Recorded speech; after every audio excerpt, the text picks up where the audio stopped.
Start. Good morning, students.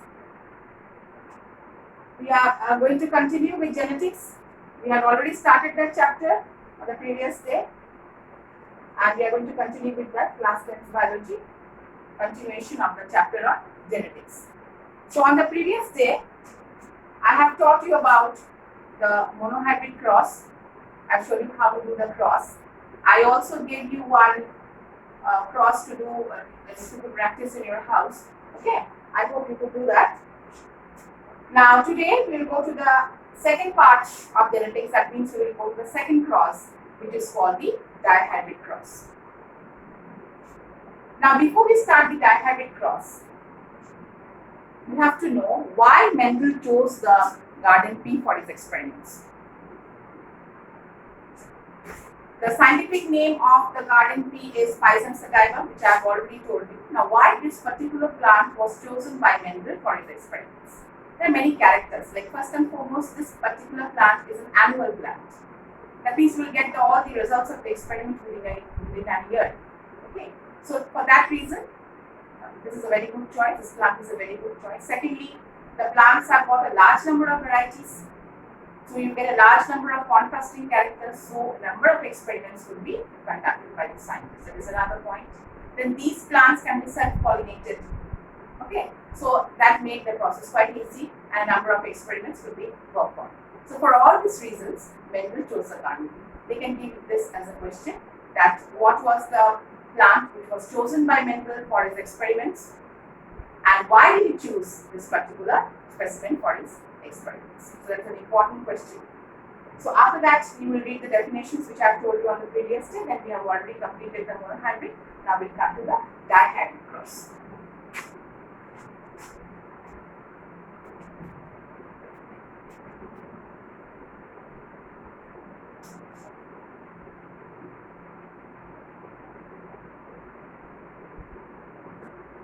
Dihybrid cross. Dihybrid cross means the cross in which we take two pairs of contrasting characters into consideration at a time. Now previously for monohybrid cross we had taken one pair of contrasting characters. In this case we are taking two pairs of contrasting characters. Now what type of characters? Say for example we might take a tall pea plant bearing red flowers, which is crossed by a dwarf pea plant bearing white flowers. So two characters we are taking. One is the height of the plant and the other one is the color of the plant. So we are taking two characteristics, isn't it? And these are contrasting. If one is red, the other one is white.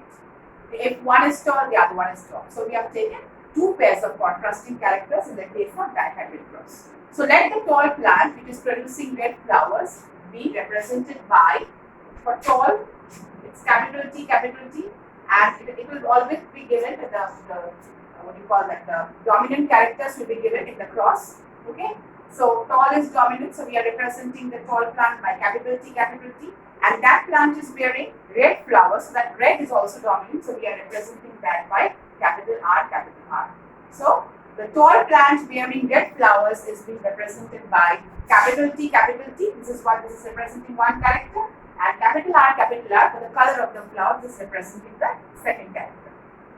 And that is being crossed with one plant which is dwarf in nature, represented by small t, and bearing white flowers, which is represented by small r. I told you on the previous day that we will always take the first letter of the dominant character. So if tall is a dominant character, we are taking capital T, and if red is a dominant character, we are taking capital R.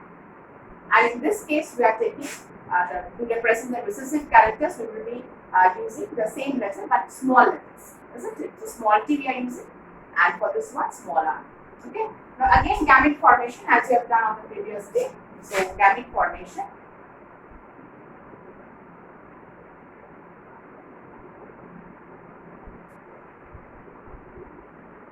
Out of these two T's, one T will come in one gamete and the other T will go to the other gamete. Out of these two, one will come here and the other will come here. Similarly, out of these small t, one will go to one side and the other gamete, like this. So these will be the gametes formed from the two plants. Now the first generation, you know, that is called the F1 generation, and here the combination will take place. So we'll put the T's in one place and the R in the other place. So capital T, small t, capital R, small r. This one also, this with this, so that becomes capital T, small t, capital R, small r. Then this with this, capital T, small t, capital R, small r. And finally the last one, which is also capital T, small t, capital R and small r. So in all the four cases, you find that these plants which are formed, what will be the nature of the plants? They will be tall in nature. I told you that the moment one dominant characterism is one, when you get one capital letter in the combination, then you know that is representing the dominant character. So this plant is going to be a tall plant and is going to be a red plant. What type of plants will these be? Will they be pure plants or homozygous plants? No, because it's a mixture of, you can see capital T, small t, capital R, small r, so it's representing a hybrid. That means it is heterozygous in nature. So you will write here heterozygous tall plant bearing red flowers. So what will be the nature of the plants? Heterozygous,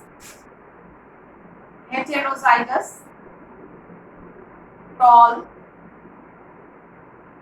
with red flowers, because these two are the dominant features.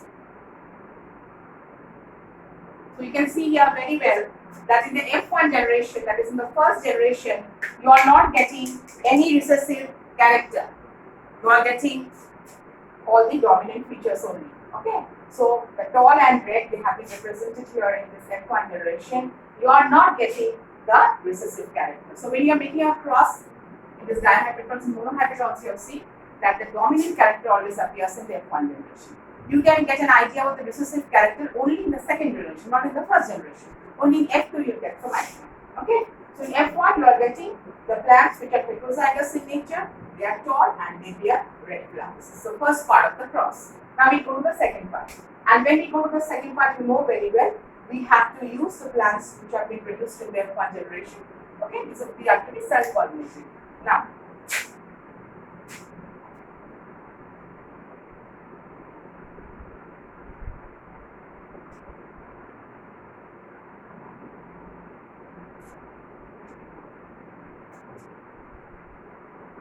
capital T, small t, capital R, small r. We are crossing that with capital T, small t, capital R, small r. Again, there will be gamete formation.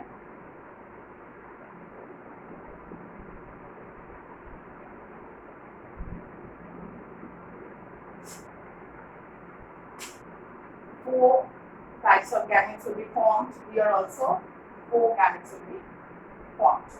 Okay. Now this we will fill up later for your convenience. So we will come to the F2 generation. For that we need to draw a Punnett square, or we need to draw a checkerboard with 16 boxes. Previously in monohybrid we had 4 boxes. Now here we will be having 16.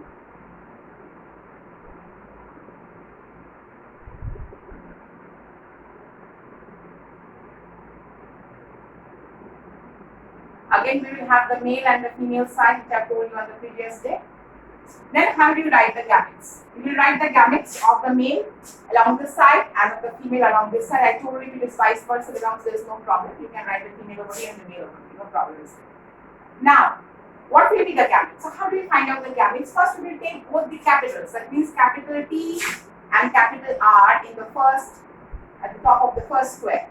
And the last square, we will put all in small letter, the small t, small r.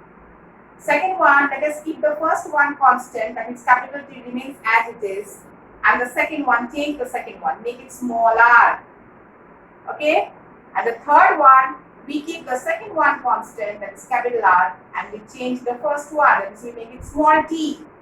So these will be the gametes of the males. So if this is the male, we are going to write this gametes over here. That is capital T, capital R, capital T, small t, capital R, small t, small r.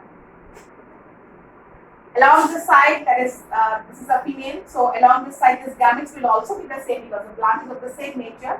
So here also we will write this in the same sequence, capital T, capital R, capital T small t capital R, and small t small r.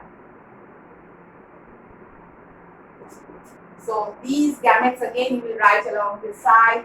That is capital R, capital T capital R, capital T small t capital R, small t small r. So these are the gametes. Now we have to combine them. So you have to be very careful when you combine it, because if this turns out to be wrong, even if your this ratio is correct, some marks might be deducted. So how do you combine them?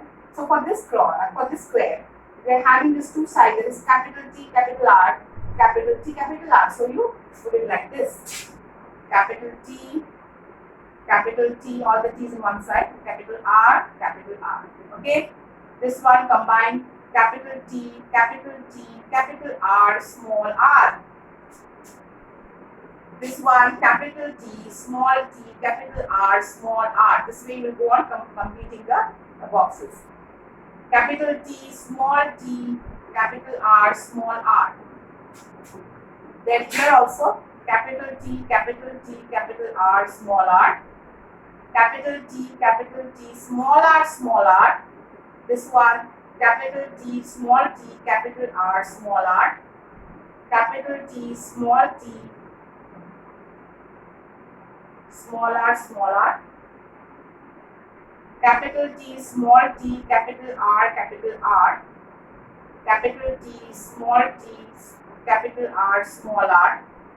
Small t, capital R. Small t, capital R, small r.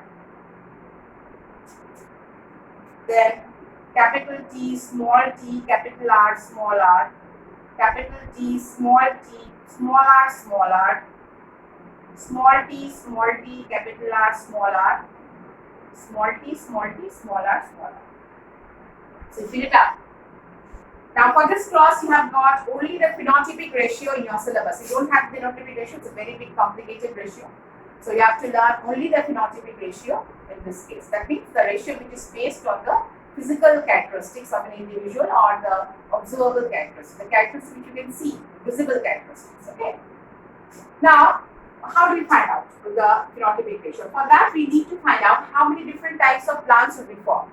Now, just by looking at the gametes, we can make out that there will be 4 different types of plants from this cross. Okay, like capital T, capital R. Capital T stands for what? Tall. And capital R stands for red flowers. Tall, red. That will be one variety of plant. Then this capital T again stands for tall, and the small stands for white. So some plants will be tall and they will bear white flowers. Then this small t stands for dwarf, and this capital R means red. And the small t again stands for dwarf, and the small r stands for white. So these are the 4 types of plants which we will be getting here. Now out of these 4 types, you will see that the tall and red, they represent the parents, they are like the parents. Dwarf white is also like the parents, but in between you have got 2 types which were not shown by the parents. With these characters were not shown by the parents, like tall and white. We never did any cross with tall and white, neither dwarf and red. So there has been a mingling of the characters. Okay. So let's first start with this tall and red. So you have to count from here that how many plants are tall and red. Okay. So if in the combination, like you can see there are 4 letters in each of the combination, and if in the combination there is at least 1 capital T and at least 1 capital R, then that combination represents tall and red. Remember this, at least 1 capital T and at least 1 capital R in the combination, then that becomes tall and red. So for tall and red, we are going to put a tick mark. Like for example, this one in this combination there is at least 1 capital T, at least 1 capital R, so this will also be tall and red. For this we are going to put a tick mark, okay? The symbol we are going to put for all the plants which are tall and red. So this one also 1 capital T, 1 capital R is there. 1 capital T, 1 capital R is there. 1 capital T, 1 capital R. Here 1 capital T, 1 capital R. Here you don't have 1 capital R. So you will leave this out. This one 1 capital T, 1 capital R. This one it doesn't have. This one capital T, one capital R. This one capital T, one capital R. This one we don't have any capital T. This one nothing of that sort. Now capital T, small t, capital R. Again this one is having, this one doesn't have, this one also doesn't have, this one also doesn't have. So how many do we get? 1, 2, 3, 4, 5, 6, 7, 8, 9. So if you count it, you will just count the tick marks because we have chosen that symbol. You can use any symbol, okay, of your choice. Like which you can put the symbol of your choice. There is no hard and fast rule that you have to always put a tick mark. So you just go on counting the ticks and you will get how many 1200 grams will be formed. So this one 1, 2, 3, 4, 5, 6, 7, 8, 9. So in total we are getting 9 tall and red, 9 tall plants bearing red flowers. So you put 9 over here. Now for tall and white. Now how do we represent the plant? Now out of this combination of 4 letters, you will find that at least there should be 1 capital T and 2 small r, because white is always represented by 2 small r. If there is 1 capital R, then that becomes red, doesn't remain white. So if there is white, it has to be represented by 2 small r's. So we have to see that in the combination there should be at least 1 capital T and there should be 2 small r's for the combination to be tall and white. So for that, let us choose a plus sign, plus. Okay, so we are going to put a plus sign whenever we get the tall and white plant. Now these we have already marked, so we will not go through that. The first one here, capital T, small r, small r. This one is having at least 1 capital T and this having 2 small r's. So this is also going to be tall and white. This one capital T, at least I told you, and 2 small r's. So this one will also be tall and white. Here there is no capital T, so it will not fit in this. This also it will not fit. Here it will fit in the description. So this also becomes tall and white. Then how many do you get? You count the plus signs. 1, 2 and 3. So finally you get 3 plants which are tall and they bear white flowers. Then we come to dwarf and red. Dwarf and red, that will be represented by 2 small t's and at least 1 capital R. There should be at least 1 capital R. 2 small t's and at least 1 capital R. Okay. So let's see what are the things which are left out. So this one, 2 small t's and you are getting 2 capital R. So this one will fit over here. So as I told you, for red there should be at least 1 capital R. So this is according to that, isn't it? And the small t, 2 small t, so it can represent dwarf. So we can put a separate and say a 0 symbol. We'll put this. Okay, a circle for this. Then this one also will fit because 1 capital R is there. At least 1 capital R should be there in the combination and 2 small t. So this is also going to be dwarf and red. And the last, this one also. Okay, 2 small t's and at least 1 capital R. So this is also dwarf and red. So how many do you get? 1, 2, 3. So that comes to 3. And the last one which is left, for a plant to be dwarf, it should be represented by 2 small t's and 2 small r's. So it will be, this one will be dwarf and white. This is only 1, so that will be 1. So the phenotypic ratio of this cross becomes, phenotypic ratio becomes 9:3:3:1. So we have only the phenotypic ratio in our syllabus. So to keep that in mind. So I'll give you one cross, you practice it at home. Take it down. A plant producing round and yellow seeds. Producing round and yellow seeds is crossed with a plant bearing wrinkled, W-R-I-N-K-L, wrinkled, okay, wrinkled, bearing wrinkled and green seeds, bearing wrinkled and green seeds. So what is the combination? We have got the plants bearing seeds which are yellow in color and they are round in shape, and the other plant wrinkled in shape and green in color. Okay, so work out the cross and show the phenotypic ratio. Work out the cross and show the phenotypic ratio. Okay. So much for today. Now we are going to continue this chapter on the third day. And the last day we are going to complete the sex determination which you have, and we will deal with some problems with color blindness and hemophilia which I will teach you. Okay, and then on the next day we will complete the lesson. So much for today. Thank you.